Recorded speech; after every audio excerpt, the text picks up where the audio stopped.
everyone, my name is Sonia Luthra, and if you don't know me, let me introduce myself to you. I am India's one of the top educators in IELTS category, and in today's class we're going to talk about the most important aspect of your writing as well as speaking module, which is idea generation.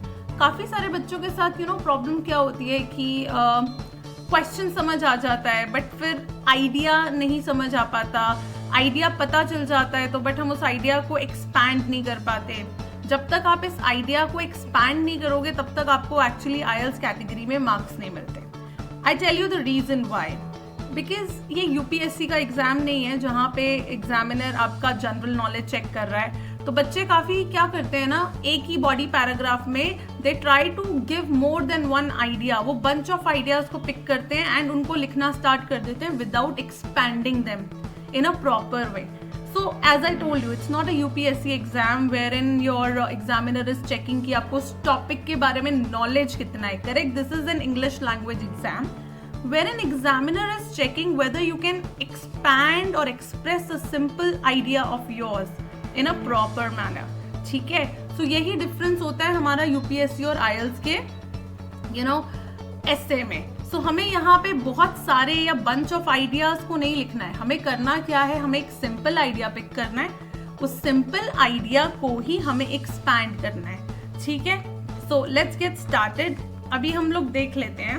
पहले तो मैं आपको ये बता दूं कि देखो, ये जो मैं अभी आपको बता रही थी कि ये जो आपको आइडिया को एक्सपैंड करना होता है, उसके लिए हमारे पास ना एक सिंपल सी थ्योरी होती है जिसको हम क्या बोलते हैं, PEES.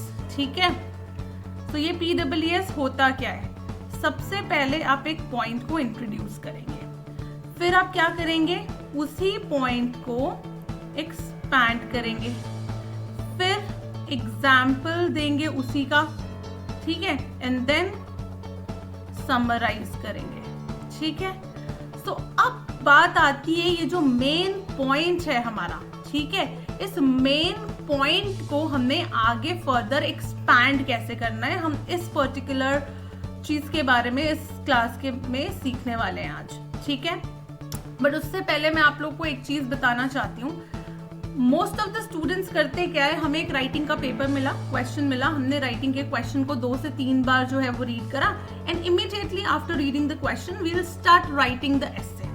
हम कभी भी एसे को प्लान नहीं करते, हम ऑर्गेनाइज नहीं करते, हम डायरेक्ट जंप करते हैं राइटिंग ऑफ द एसे में, फिर हम एडिट नहीं करते, रिवाइज नहीं करते. अब देखो इससे नुकसान क्या होता है हमारा. ठीक है, नुकसान क्या होता है हमारा. फॉर एग्जाम्पल आपका क्वेश्चन था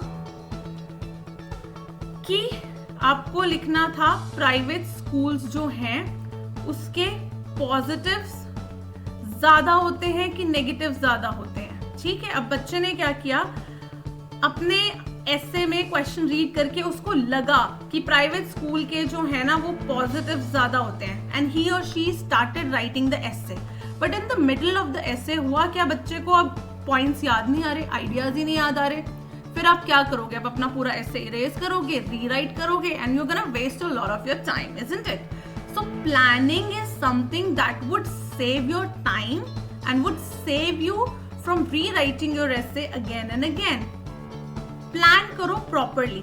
ठीक है, एक लाइन ड्रॉ करो, एक साइड उसके पॉजिटिव लिखो, एक साइड नेगेटिव लिखो एंड देन डिसाइड करो कि पॉजिटिव के पॉइंट प्रैक्टिकली ज्यादा है कि नेगेटिव. ठीक है, once you have decided that, now you will be organising those ideas in the form of your essay.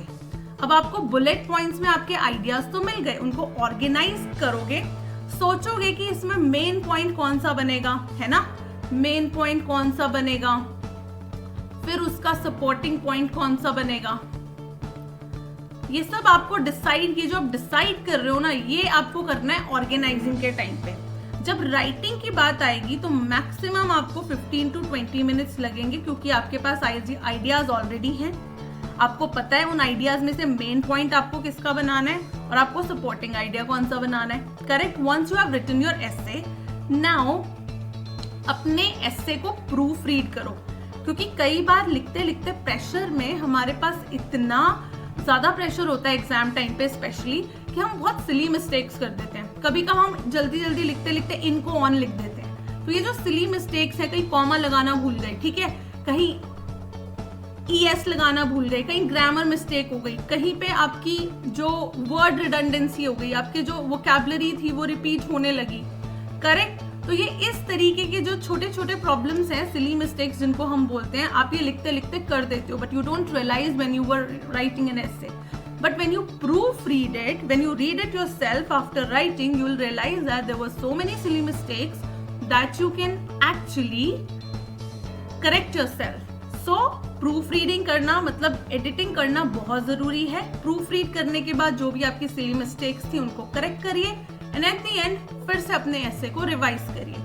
So basically ये जो आपका time management है, time management में जो है ना, ये power आपका बहुत बहुत आपको हेल्प करेगा, क्योंकि हमें यहाँ पे 3 to 5 मिनट्स चाहिए होंगे किसमें, प्लानिंग में.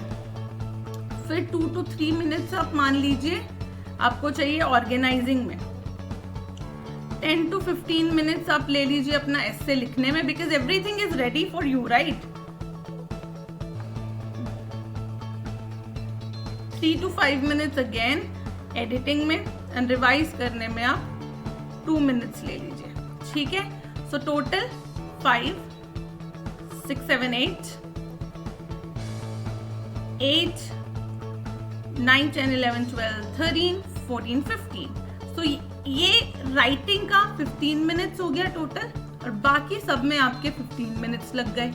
तब भी आपका जो एसे है पूरा 30 मिनट्स में कंप्लीट हो जाएगा, and you will remain with 30 minutes to complete your task 1, isn't it?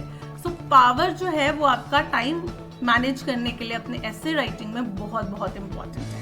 Hope you people have enjoyed and learned something new out of this class, and looking forward for you people to join my sessions, like full sessions wherein we can have interactive sessions, and you'll be learning a lot more strategies to crack your IELTS and get required bands in the first go. Okay? Bye-bye and see you very soon.